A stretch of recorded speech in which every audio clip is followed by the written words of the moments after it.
Okay, this is number 9 on Are You Ready for Calculus? And we just had to factor these, which is not too hard.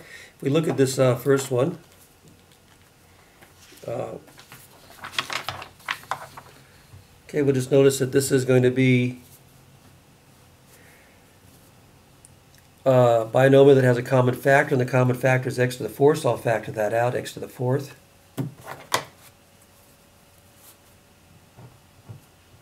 And what's left is x squared minus 16. Now I notice that this is the difference of perfect squares. The square root of x squared is x, and the square root of 16 is 4. So I can rewrite this factor, x to the 4th. And then I've got the product of the sum and the difference of these square roots. So I usually write it like that. And we have x plus 4, x minus 4. Okay, so that was pretty easy. So those are the three factors.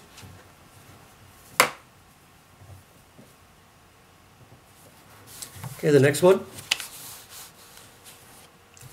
Okay, then this is 4 terms, so we try to do a grouping on this one. You look at it, decide what you're going to do, so we can group this down into 4 terms. And out of the first 2 terms, I can factor out a 4x squared. And what's left is x minus 2. And out of these 2 terms, I can factor out a negative 25.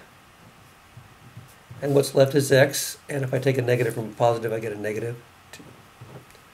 And then out of these 2 terms, I can factor out the x minus 2.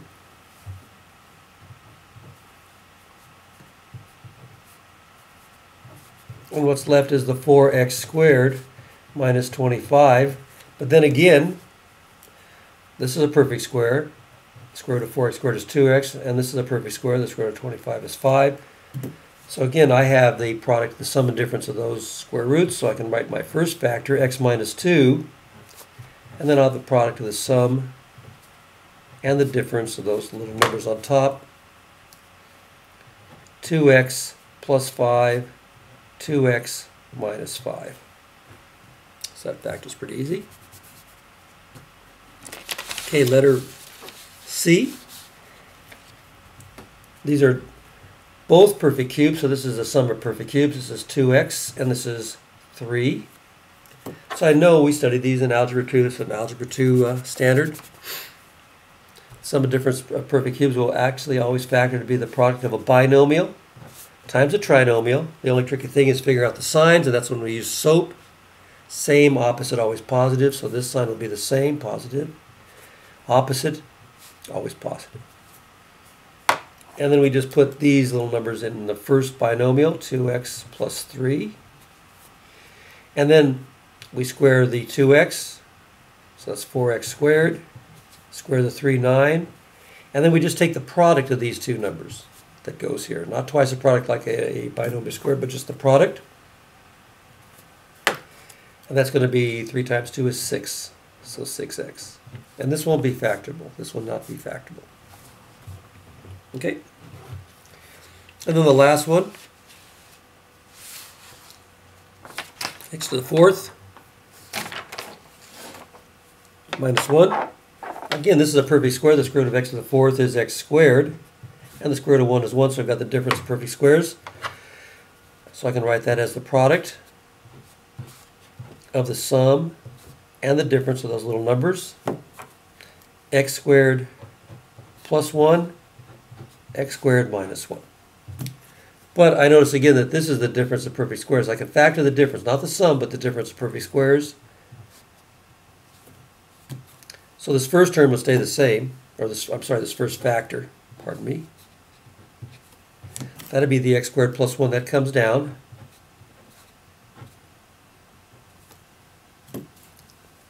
And then here I can factor this as the product of the sum and difference of those little numbers there.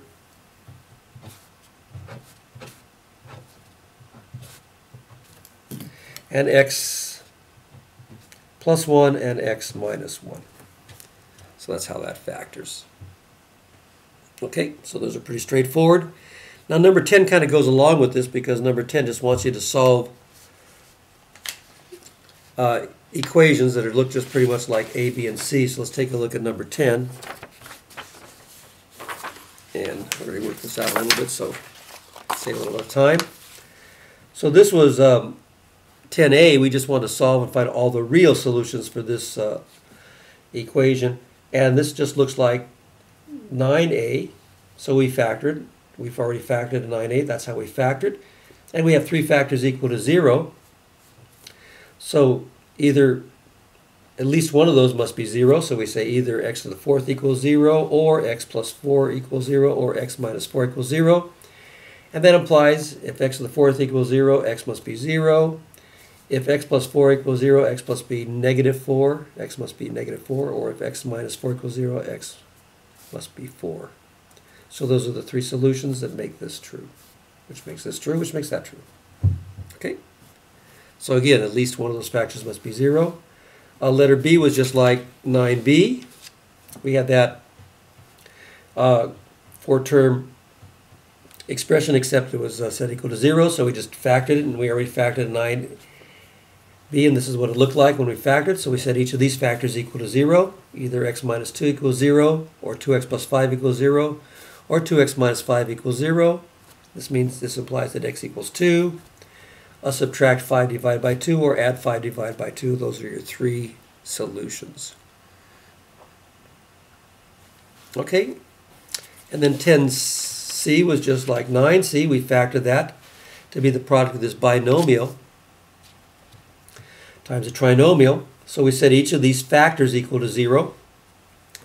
2x plus 3 equals 0, or this 4x squared minus 6x plus 9 equals 0. So here we would subtract 3, divide by 2, and negative 3 halves was one of my possibilities. Now over here, in order to solve this, I would have to use the quadratic formula. It's a quadratic. I don't want to try to factor it. Remember, we know it's not factorable anyway, so we'll use the quadratic formula. A is 4, B is negative 6, and C is 9, so we put that in the quadratic formula. X equals negative b plus or minus b squared minus 4ac all over 2a. And we make those substitutions. And negative 6 times the negative is positive 6. So we have 6. This is b squared minus 4ac. And we get 36 minus 144 all over 2 times 4 is 8. Now, remember the parameters on the problem were find all the real solutions.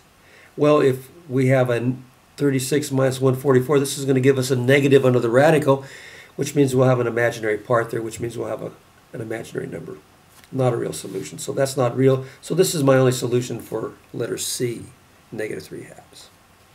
Okay? All right, hope that helps.